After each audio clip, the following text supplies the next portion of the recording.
Hi, welcome to the channel. My name is Mark and I have the semi-crazy idea of spending Christmas 2028 in Bangkok, Thailand, not as a tourist, but as a resident. And this channel is the story of how we get there. Or not, as the case may be. When people make big life-altering decisions, it's very common to be asked, are you running away from something or are you running towards something? And the reality is that it's often something in the middle, a bit of both. And that's certainly the case with us. But in this video, I'm going to go through 5 reasons why we're leaving the UK. The fact is that we never planned to stay in the UK long term anyway. The original idea was to stay in the UK for a few years and then move on to somewhere else. Now, that plan didn't quite go as we thought it would, and the longer we stayed in the UK, the harder it was to move on. But that didn't change the fact that the UK was never intended to be our long-term destination. Brexit was the term used to describe Britain leaving the European Union in a historic vote in 2016. Now, I have a lot of thoughts on Brexit. The short version is that I am not a fan, but the immediate impact on Brexit for us was sort of threefold. The first was that it immediately made it harder for me to find a job in the European Union. All those opportunities to go and live and work in those countries that had been there previously were largely gone overnight. The barrier to entry was now much higher. Secondly, it raised questions about whether my wife would be able to remain in the UK.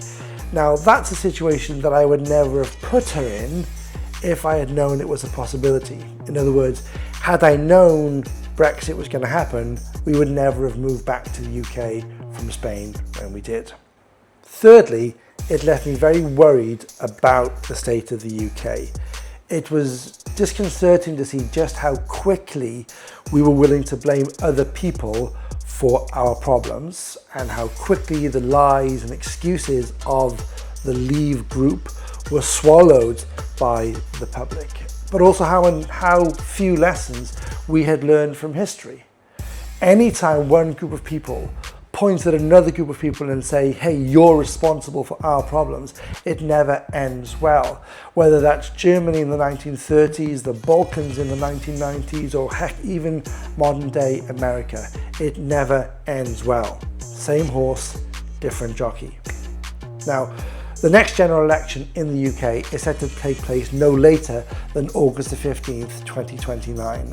And there is a good chance that the Reform Party, which is effectively the Brexit Party with a makeover, will do very well.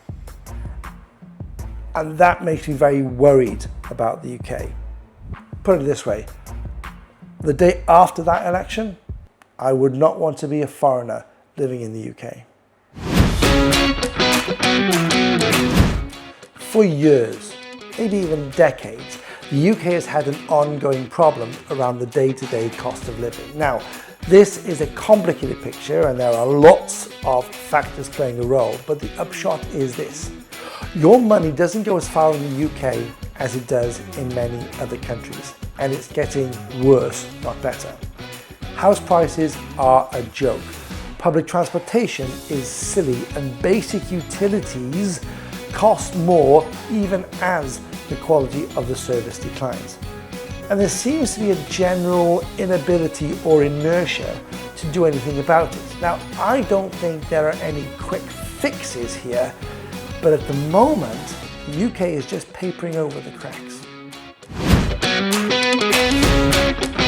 So my wife is a teacher in a local primary school, and some of the stories that I hear about life as a teacher are very worrying. There is a profound lack of respect from the parents. There is a lack of resilience amongst the pupils, and the way that schools and teachers are funded in the UK is almost a joke. So if she has the opportunity to go to a country where teachers are appreciated and where they are respected, why wouldn't she do that?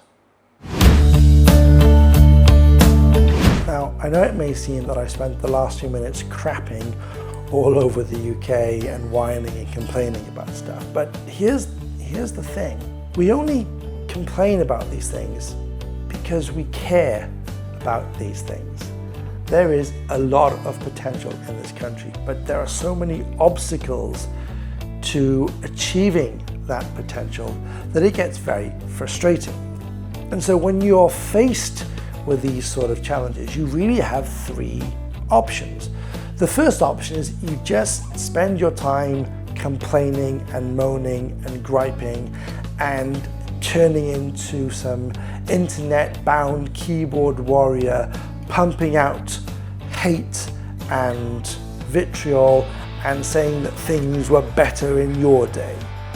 Well, that's the sort of thinking that got us into the situation we are in. The second option is to actively get involved in politics and to try and make the change, to be the change that you want to see. And I have looked at this and I have considered this.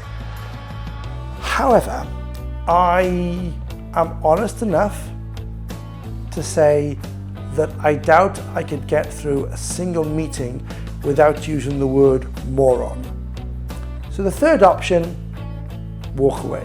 When we were living abroad, life was quieter.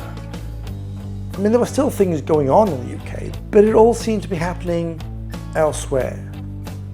It was like listening to music with the volume turned right down in another room, muffled, and it didn't seem to be as important. And if I'm honest, I quite liked that quietness, and I kind of miss it. And if moving abroad allows for that quietness, that distance to be part of our lives again, well, I'm all for that. So there you have it. 5 reasons why we are leaving the UK. Some are objective facts, others are subjective opinions, and that's absolutely fine. Some of you will agree with me, some of you will not. That's, again, I'm not trying to win an argument, I'm simply telling you how it is for us and as we see the situation. But it's one thing to sit here and complain and gripe and moan. It's another thing to actually define what we want from life and then go out and get it. And that's what we'll be doing in the next video. See you then.